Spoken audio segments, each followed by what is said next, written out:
In his all-out assault on the integrity of our elections, Donald Trump has made it clear who he thinks should be allowed to cast ballots safely by mail in the middle of a deadly pandemic, no less. Spoiler alert, it's people who Trump thinks will help him win. Today, the Trump campaign filed a lawsuit against the state of Nevada over its new law that would send absentee ballots to every active voter in the state. That comes a day after he encouraged voters in Florida to vote by mail, saying it's totally safe and secure, but apparently and nonsensically only in Florida. In an interview this morning, Trump practically tied himself in knots trying to defend the hypocrisy. You can't do a mail-in vote. Now, Florida is different in the sense that they've been doing it, and they've had two very good governors, frankly, and they have an infrastructure that's taken years to build. But Nevada, they start voting very soon, and he just threw it out there. And the other thing is the votes don't have to be counted or tabulated until 7 days after November 3rd. And they plan to send these ballots to everybody that's ever walked in the state of Nevada. It will be a disaster. Trump argued that it could be years until we know the results of the election because of the delay, which, as Professor Lawrence Tribe informed us, would ultimately mean President Pelosi. Now, of course, there is the obvious fact that Nevada's governor is a Democrat and Florida's governor, Trump's supplicant, Ron DeSantis, is a Republican, but Donald Trump's attitude toward mail-in voting and the Nevada law is also elitist, as evidenced by his latest canard that absentee voting is just fine, but universal vote by mail, not so much. Perhaps because Trump himself votes by mail in Florida, since he switched his primary residence from New York to his vacation home at Mar-a-Lago, one of his many residences, after he got mad at his home state of New York. He's repeatedly said that it's okay for him because he lives at the White House. It's a literal way of saying it's perfectly fine for our people to vote by mail, but not those people. It's perfectly understandable that our people can't make it to their vacation homes in swing states to vote. But those people need to stand in line for hours in a pandemic. Although today, he said the quiet part out loud again. Absentee is okay because you have to go through a process, Brian, and you go through a process and you make a request and they send it to you and you get it and you fill it out, and it's a process and it's a smaller number. Joining me now is Colorado Secretary of State Jena Griswold. Her state is one of 5 in the country that conducts all elections almost entirely by mail. And Jason Johnson, professor of journalism and politics at Morgan State University. Thank you both for being here. I'm going to go to you first, Ms. Griswold. Talk about Colorado's system of voting. I mean, when I was growing up there in Colorado, we voted, standing in line, et cetera. How long has Colorado been voting fully by mail, and how much horrific fraud has there been? Well, Joy, I'm so glad to tell you there is not horrific fraud. So that's the first good piece of advice, or the good news out of Colorado. And we've been voting by mail since 2013. The legislature passed vote by mail, and it was implemented by my predecessor, Republican Secretary of State Wayne Williams. And it works. The Colorado election model is very simple. You register to vote, you're sent a ballot, and then you return it either through the mail at one of the many drop boxes, or you can even go vote in person. And so here's the question, right? So the drop box thing is another thing Donald Trump is suing another state over. The drop boxes, how are they secured? How do you know that only that each person has only returned one ballot into the drop box? Although everybody's only mailed one ballot, but let's just humor Trump. How do you know that only one person has returned a ballot to the drop box? Well, we have a statewide voter registration system where we're checking when people vote. So we know exactly when Coloradans vote. We also have cameras filming drop boxes and chain of custody of all ballots. And by the way, Joy, we even have signature verification of our ballots performed by bipartisan teams of election judges. I'll tell you, results. We just had our state primary. We set a turnout record even during the pandemic.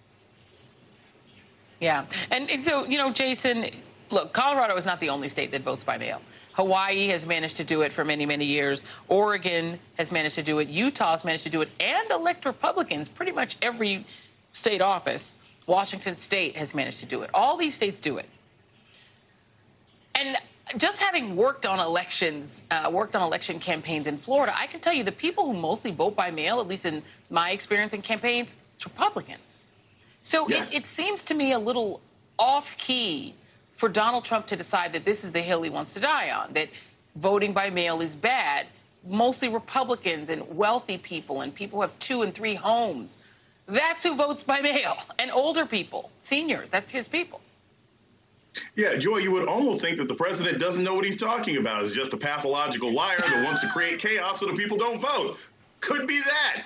Because, yes, you talk to any local campaign person in Ohio, Pennsylvania, especially swing states, and Democrats, they fear the mail-in vote because they know that that's coming from overseas. They know that tends to come from Republican areas. And as we've seen reports in Politico and other places, as the president continues to spout this insane conspiracy theory that mail-in voting will be nothing but terrible Democratic people and young people and everything else like that, it's actually discouraging Republican voters from wanting to go out and vote. Right. So this is not just a lie. It's not just voter suppression, but it's suppressing the people that he wants to turn out. It's sheer lunacy on every level. Well, I mean, I can remember elections where the early vote, which is where black people disproportionately vote, standing in line for early vote, that number looked really good on election night. You know, this happened in 2004.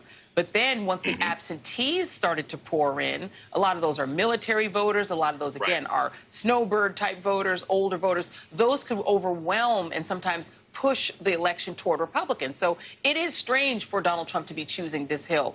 Let me play for you, Jason. This is Donald Trump talking about President Obama's eulogy for John Lewis, whose life's work was the right to vote. I thought it was a terrible speech. It was an angry speech. I thought his speech the other day at the funeral was a terrible, terrible representation of what our country is all about. I just wonder what you think he thinks our country's all about, because I thought that, you know, voting and the right to vote was sort of baked into what we're supposed to be about. And the idea that President Obama would ever be angry is funny. I find that funny. I just imagine, you know, if, you know, Malia and Sasha had jumped on the furniture in the White House, he would have said, Malia, Obama, Malia. Please get off the furniture. Like, he's not. Key and Peele literally had to do a sketch called Obama's Anger Translator. Okay, this is not the guy who gets angry on a regular basis.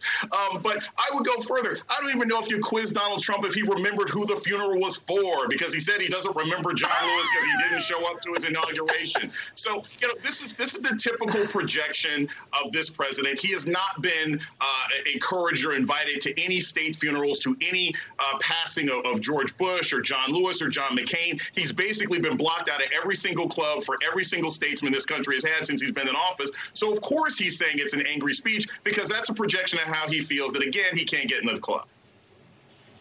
Yeah, he's angry at President Obama because he's popular and he did really well as president. Ms. Griswold, I want to come back to you just on the way this election looks going forward.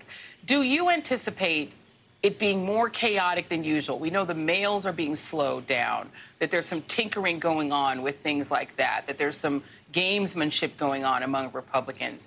Do you expect this election in Colorado to be the norm, what you're used to in a very, you know, election where a lot of people want to turn out, or do you think that it will be more chaotic than usual? And if you think it'll be chaotic, what can you do about it? Well, I expect us to continue to have just fantastic elections in Colorado because we have a model that works.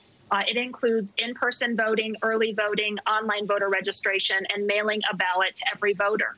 But I do have concern as we see the president lie time and time again about vote by mail in an attempt to undermine our democracy. That should be concerning to everyone. And the fact that he said that it was okay for Republican governors to have vote by mail systems, but not everyone else, shows his true colors. He's a partisan, trying to use his rhetoric to win his seat. But there is one thing that I think we should take his advice on, which is a rare feature from the president. Every Republican governor in this nation should be expanding vote by mail as quickly as possible. That's how we're going to have a great election during a pandemic. And very quickly, so you said people can register online, everyone gets mailed a ballot, it's universal. What's the turnout rate like in Colorado in general? Well, we consistently lead the nation in turnout, and a large part of that is because of vote by mail. So since its adoption, our turnout rates increased by 9%, including by 13% for Black voters, 10% for Latino voters, 16% for young voters. So it's one of the reasons that we have the most accessible elections in the nation. And by the way, elections are not just facing a crisis of the pandemic. We are also facing the crisis of foreign interference. And frankly, Russia and other countries cannot hack a paper ballot. That's why vote by mail is such a good thing for this country to expand immediately. Yeah, absolutely. And please protect your voter rolls, too, because that's one thing they can get into. Jason, you've had now in Iowa, of all places, the governor of Iowa, Kim Reynolds, has now signed an order that would restore the right to vote for former felons. That's a good thing. We're seeing some expansions in the franchise. But what do you make of the ways in which most Republicans, other than Ms. Reynolds here, are really fighting to force young people, people of color, to stand in line during a pandemic? They're really engaged in trying to make sure that that's the only way that people who aren't their people can vote. And in Florida, trying to keep former felons from voting, even though there is a constitutional amendment saying they can, but saying we have to pay what amounts to a poll tax in order to vote. To me, it speaks of weakness and then an inability to win an election. But I want to know, from the political science mind of yours, what does it say to you? You know, in sports, you always say if you're not cheating, you're not trying. But in politics, if you're cheating, it means you're losing. And what's been happening is the reason that the Republicans are so obsessed with making it difficult for young people and Black people to vote, whether that is Georgia, whether that is Florida, whether that is in Utah, whether that is in Texas, is because they know that young people and former felons are likely to be people who will vote Democratic or at least vote out the status quo, to be perfectly honest. And here's the problem. When you continue to play sort of whack-a-mole and make it harder and harder for people to vote, it becomes a less precise weapon. And it ends up actually hurting you. Look, there are young college students who like Donald Trump, but if you're making it hard for them to vote, maybe they can't flip that one college town. There are seniors and older Black people occasionally who may actually want to vote for a Republican governor, and you're making it harder for them to vote. The Republicans are engaging in this sort of very unsophisticated attack on everybody, hoping that it plays out in their favor. And I think what they're going to underestimate is the number of white people that they frustrate and white independents that they frustrate with these voter suppression tactics who end up throwing them out of office. I think the high political science term for that is punching yourself in the face. Yes. Thank you very much, Jenna Griswold, Jason Johnson. Appreciate both of you for being here. Thank you. And up next on The ReidOut.